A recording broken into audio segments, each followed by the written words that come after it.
ఈ భారత జాతికై దైవరత్నాలను కన్నా రత్నాల రాసి ఉడిగిపోయేనా.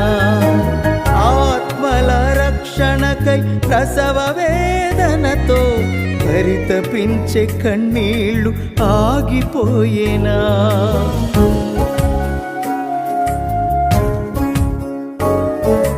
ఈ భారత జాతికై దైవరత్నాలను కన్నా రత్నాల రాసి ఉడిగిపోయేనా.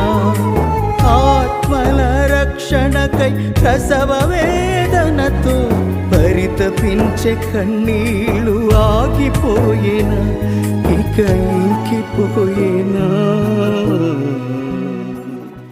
పదునైన ఖడ్గమా